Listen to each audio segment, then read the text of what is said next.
बिल्कुल, देखिए अगर देखें तो प्रधानमंत्री नरेंद्र मोदी हो, गृह मंत्री अमित शाह हो, सभी ने पूरी ताकत झोंक रखी है। बंगाल में पहले चरण के चुनाव से पहले प्रधानमंत्री मोदी अब तक करीब विधानसभा की 100 सीटों को कवर कर चुके हैं। पीएम मोदी की रैलियों में जबरदस्त भीड़ भी जुट रही है। बंगाल में प्रचंड गर्मी के बावजूद पीएम की सभा में लाखों की संख्या में लोग उन्हें सुनने पहुंच रहे हैं। कल पीएम मोदी की पश्चिम बंगाल के सिलीगुड़ी में एक रैली थी। सिलीगुड़ी में पीएम मोदी अचानक बिना किसी प्रोटोकॉल के एक शादी समारोह में भी पहुंच गए, जिसकी तस्वीर भी सामने आई। पीएम मोदी बंगाल में लोगों के रिस्पॉन्स से काफी उत्सुक दिख रहे हैं, काफी खुश दिख रहे हैं। अच्छा, वहां ये जो आप तस्वीर देख रहे हैं शादी की, बड़ा ये होता नहीं है। हर्षवर्धन त्रिपाठी जी भी आ गए हैं, बहुत बहुत स्वागत है आपका। आपके अपने शहर में आप लेट हो गए आज? नहीं खैर, वो तो जो श्रमिकों का प्रदर्शन है उसकी वजह से पकड़ के।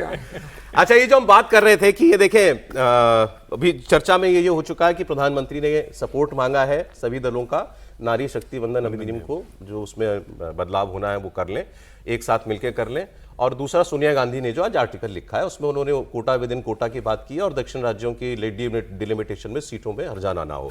प्रधानमंत्री जो ये कर रहे हैं, कभी वो वीडियो बनाते हैं, रैली का वीडियो दिखाते हैं पीछे से, अब अपनी रैलियों में कह रहे हैं ऐसी सभाएं तो मैं गुजरात में भी नहीं कर सकता, और ऐसे अचानक शादी में चले जाना, कोई कार्यकर्ता हो सकता है उनके घर में कोई फंक्शन हो तो वहां वो चलेगा, मगर ये ऐसा रेयर है। ये इस तरीके से प्रधानमंत्री का जाना ये आदमी तब करता है जब रिस्पॉन्स कुछ अलग दिख रहा होता है। नहीं, मुझे लगता है कि प्रधानमंत्री की और पूरी भारतीय जनता पार्टी की इस बार की जो रणनीति है वो एकदम अलग रही। और हम लोग पहले भी एक दिन इस पर थोड़ा विस्तार से बात कर चुके हैं कि उन्होंने चुनाव को, जिसको कहते हैं ना कि ईंट दर ईंट खड़ा होने दिया, और जब इमारत बनती दिखी तब वो उसकी जो, जिसको हम कहते हैं ना कि कोई बुलंद शिखर दिख रहा होता है, तब प्रधानमंत्री नरेंद्र मोदी परिदृश्य में आए।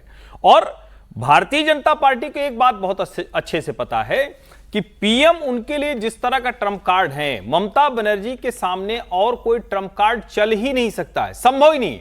और नरेंद्र मोदी का चाहे वो रिपोर्टिंग करना हो या यूं जिसको कहते हैं कि अनायास आपको लगा और चले जाएं किसी शादी विवाह में, तो कहने को कोई कह सकता है कि इस तरह से शादी विवाह में जाने से क्या होगा, तो ठीक बात है, ऐसा कुछ नहीं होगा। वो कोई ऐसा बड़ा आदमी तो था नहीं कि उसकी कोई बहुत फैन फॉलोइंग थी।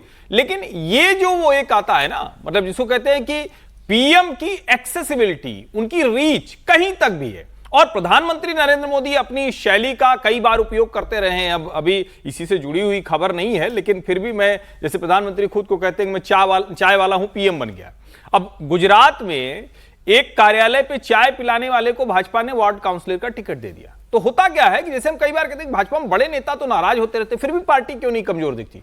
क्योंकि नीचे का वर्कर उसको लगता है कि जब पीएम हमारे साथ खड़ा है, जब इस तरह से कहीं पहुंच सकता है, तो उसको एक भरोसा, एक आस हो जाती। और निश्चित तौर पर ममता बनर्जी इस सबसे डर रही। तो आपने किन फैक्टर्स की बात कर ली प्राची? महिला फैक्टर की बात कर ली जो ममता बनर्जी का कोर वोट है, हमने मुस्लिम फैक्टर की बात कर ली, हमने मालदा की बात कर ली, हमने मुर्शिदाबाद की बात और ये मोदी फैक्टर की बात हो गई। और क्या रह गया फिर बताइए? महिला पे एक सारे एम हो गए, मुर्शिदाबाद, मालदा, मोदी और महिला, सारे एम फैक्टर्स की बात कर ली। और सब महिला मुसलमान ममता के लिए हो रहा है। एक फैक्टर और है। हाँ, आगे प्रोफेसर अमिताभ सिंह जी भी आगे, स्वागत है। हाँ सर, बताइए एक फैक्टर और पूरा क्या? प्रोग्राम सुन रहा था रास्ते अच्छा। आते हुए।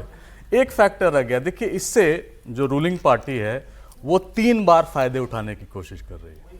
पहला तो इलेक्शन के पहले जब उन्होंने कहा कि ये लाएंगे बिल, दूसरा अब, और तीसरा जब इंप्लीमेंट होगा। तो सेंसस 2021 में होना था, नहीं हुआ, चलिए कोविड था, लेकिन अब तक सेंसस क्यों नहीं कराया गया 2024 तक? और डिलिमिटेशन इतना बड़ा एक एक्सरसाइज है जिसको किए बिना ये इंप्लीमेंट कराना मुझे थोड़ा सा नागवार गुजरा है। क्या प्रोसेस होगा, ये सारी चीजें हैं। एक एम.वाई. कुरैशी जी ने बड़ा अच्छा एक लेख लिखा था इंडियन एक्सप्रेस में, उन्होंने कहा, एस.वाई. कुरैशी, सॉरी, एम चल रहा तो मुझे लगा वो भी आ जाए तो मुझे लगा कि मुझे वो काफी हद तक वो कह रहे थे प्रोपोर्शनल रिप्रेजेंटेशन दिया जाए, यानी इस पर डिबेट की बात कर रहे थे कि जिस तरह अनुपातिक इलेक्शंस होते हैं वेस्ट में कई जगहों पे होते हैं, उस तरह के कुछ किए जाएं, तो क्या वो भी फॉर्मूला लाया जाए?